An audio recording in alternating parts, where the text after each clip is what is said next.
I grew up in a neighborhood built like a horseshoe. A single road curled through the development, looping around a wooded hill like a sleepy serpent. The woods in the center were overgrown and strange, fenced off by rusted chain links and private property signs that hadn't been updated in years. People whispered about the land being cursed or used by someone years ago who was never quite right. Kids dared each other to climb the fence and run to the center, but none of them ever did, not more than a few feet in. Our house was toward the back of the loop, facing the woods. And behind our row of houses, there was something that didn't appear on any of the neighborhood plans or maps.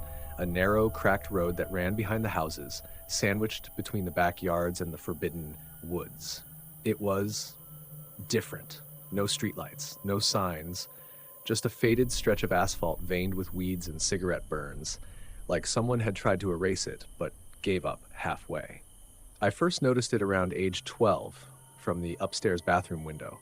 We weren't supposed to play near it. Mom said it was just some leftover service road from when the development was built, but I never saw anyone use it. No bikes, no joggers, not even trash pickup. It just sat there, watching. But one summer night, long after everyone was supposed to be in bed, I saw someone walking along it. He wasn't from the neighborhood. I could tell by how he moved, stiff, like a puppet learning how to mimic humans. He walked right past our house, then stopped. His head tilted upward toward my window. He couldn't possibly see me. The lights were off, but I swear, in the blue-black haze of that night, I saw his hand twitch, like he was waving. The next day, the road behind the houses wasn't there. I don't mean it was blocked off. I mean it was gone, like it had never existed. Where the cracked path had been was now just overgrown brush and roots. My brother didn't believe me when I told him. Neither did my parents. So I did what any kid with a dumb obsession would do. I tried to prove it was real. I snuck out the next night with a flashlight and an old Polaroid. I made my way through the woods behind our backyard. Thorns scraped my arms. My flashlight flickered like it knew something was coming. I felt the air change. The temperature dropped in one sharp gust. And suddenly, the road was there again, but it didn't look the same. It was wider, longer, like it had grown, and I could hear things, distant sounds like a skipping record, laughter, and what I swear were knock-knock sounds against wood, rhythmic and slow. I snapped a photo. The flash lit up the surrounding trees like a lightning strike. I turned to run back, but something was standing at the far end of the road, just past the bend. A figure, very still, watching. I got home. I locked the door. I waited for the photo to develop. The image showed trees, overgrowth, and something else. A smudge. A long, human-shaped blur, faint but unmistakable, standing in the very center of the frame. I didn't sleep that night. That was the beginning of a spiral. The road kept appearing, only when no one else could see it. Sometimes in the early morning, sometimes deep after midnight. And each time it showed up, it changed. Grew longer. Sprouted new cracks, new turns, and I began to notice something that made my stomach twist. Other houses were appearing along it, but not real houses. These homes looked like warped reflections of ones from our neighborhood, like someone had tried to copy them from memory, but got the proportions wrong. Doors too thin, windows too low, lights flickering behind curtains that didn't move. And in those houses, people moved. People that didn't blink right, didn't move right, didn't look quite human. It's hard to explain what happens when you follow the road. I've done it twice. Once as a teenager, once as an adult, just last month. Each time, the road takes longer to walk. The air gets heavier. Sounds fade in strange ways. You hear people you know calling your name, not in concern but in mimicry, like they're practicing how to say it just right. And once you get past a certain point, you can't remember how far you've gone or how to get back. The last time I went, out of pure desperation to know what it was, I found something new. At the very end of the road, far past where any normal place should exist, I found a house that looked exactly like mine. Same paint, same broken front step, same wind chime, except no sky above it, just a black canvas that stretched in all directions. No stars, no moon. I went inside. Everything was there. My photos, my childhood drawings, the couch I broke my arm on once, but they were all wrong, like a dollhouse version. Too small, too stiff, smelling of bleach and decay. And in the bedroom, I found myself, or something trying to be me. lying in bed, eyes wide open, not breathing, but smiling. I ran until my lungs hurt. I didn't look back. When I finally reached the edge of the road, it folded itself shut behind me, like paper closing, like it had let me go, this time. I haven't told anyone this, but lately at night I see things in the corner of my room, flickers, shadows that don't belong. I hear footsteps on carpet. And worst of all, I found a small note by my bed, in my own handwriting. It said, "Don't go near the road again. We're not done with you yet." Story 34. I was hired to clean out a storage unit. Something inside was still alive. They called it a foreclosure special, one of those anonymous storage units nobody had touched in years and the original owner had stopped paying for. It had been sealed, auctioned off, and passed over several times before someone finally hired me to clear it out. I do cleanouts for a living. Not glamorous, mostly attics, garages, hoarder homes, even crime scenes on rare occasion. But there was something different about this job from the second I got the call. The voice on the other end was a woman. Calm. Too calm. She said, "We need someone willing to work alone. Bring your own lock. Do not open the unit until 6 p.m. Do not leave until it's empty. If you hear anything strange, ignore it. Do not let anyone inside, especially not the man who claims he lost something in there." I almost laughed, thought it was some viral marketing gimmick, but they wired half the money up front, cash. No address attached, just GPS coordinates and a gate code to a private, overgrown facility outside of town. By then, I should have walked, but I didn't, because the pay was too good. The facility was surrounded by pine trees so thick you could barely see daylight through them. The kind of place you'd expect to see in the news someday, with the word "shocking discovery" in the headline. It was dead quiet when I arrived. Not just empty, still. No bugs, no wind. Like the whole place was holding its breath. Unit 133. It was the only one with a red sticker. I backed up my truck, grabbed a dolly, and unlocked the padlock they'd sent. My phone buzzed with a single text. "Do not leave the door open longer than 5 seconds." Again, weird. But when I opened that door, everything changed. The unit looked bigger inside than it should have been. Way bigger. From the outside, it was a standard 10 by 20. Inside, it felt endless. The kind of space where sound didn't bounce right. You could whisper and it'd echo 5 seconds later. And the smell, it wasn't rot, it wasn't mildew. It was like hot metal and dead breath, the kind of scent that made your instincts start whispering, "Leave now." But I didn't, because I saw movement. There were rows of boxes stacked like miniature towers, and behind them, something shuffled, just once, like a knee dragging over concrete. I called out, "Hey, this unit's condemned. You're not supposed to be here." No answer, just a soft clicking sound. I gripped the dolly like a weapon and moved inside. Each box was labeled with a name. Not items, names. Hundreds of them, some first names, some last, some scratched out.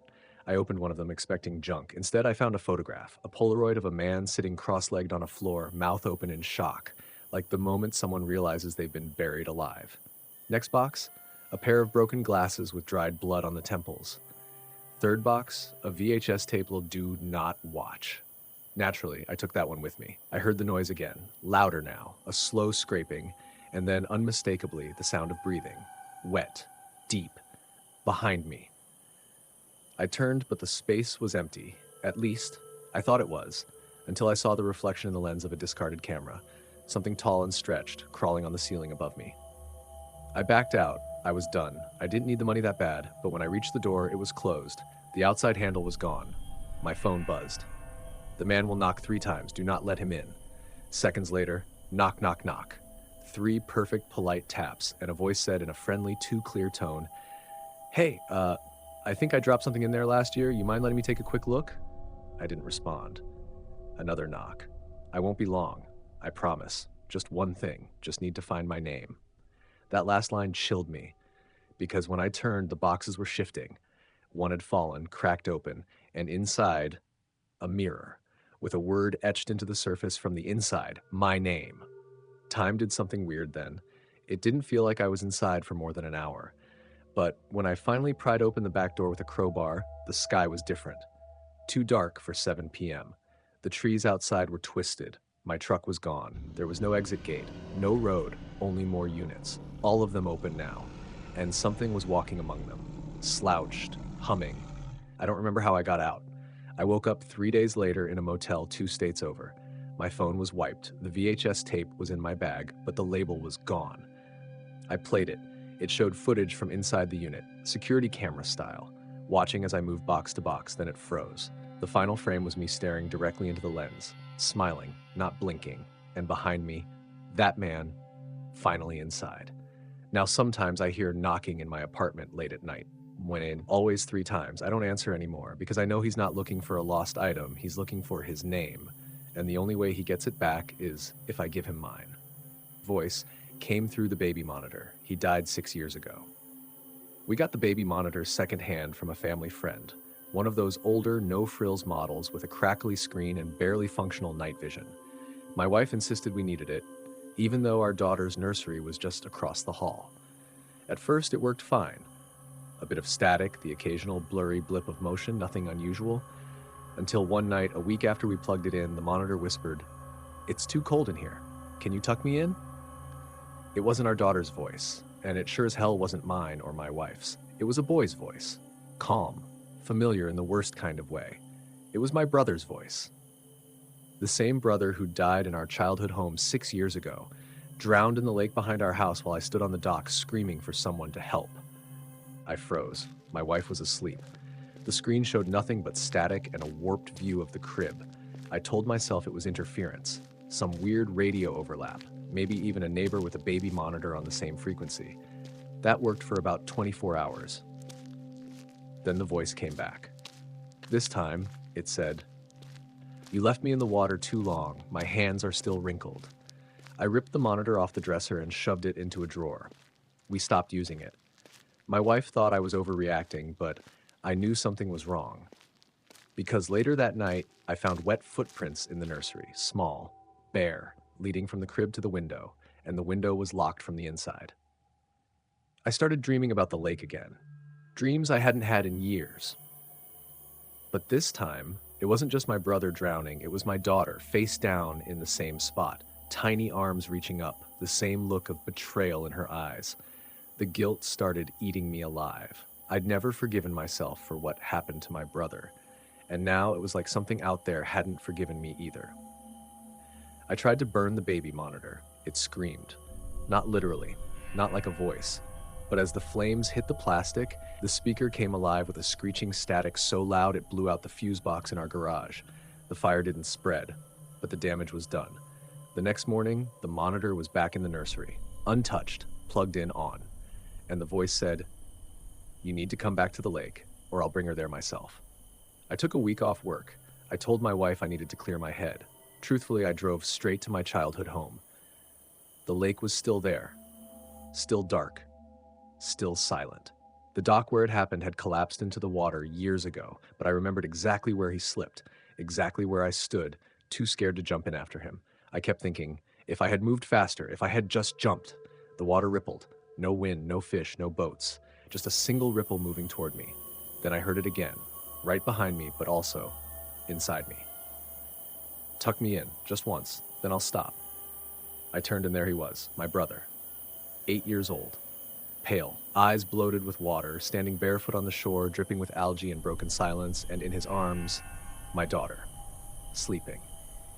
I don't know how I moved. I don't remember tackling him or grabbing her or running back to the car, but I remember the scream that followed us. It wasn't human. It was memory, weaponized. Back home, I did something I swore I'd never do. I dug up the old box from my parents' attic, the one with the photos. The one with the old VHS tape of the day he died. I watched it again, hoping to remember something, anything, that would explain this. But the tape was different now. It didn't show the lake, it showed our daughter's nursery. And something, crawling out of the baby monitor. Slow, twitching, drenched, wearing my brother's face. I buried the monitor in cement, moved our daughter to our room, bought 3 different EMF blockers, and rewired the nursery. It worked for a while. But last night I heard her giggling. I rushed in. She was alone, staring at the corner where the monitor used to be. I asked what was funny. She smiled and said, "Uncle Daniel tells better bedtime stories than you." I checked the cement slab this morning. It was cracked, and the inside was wet. The lights that flickered from underneath my apartment floor.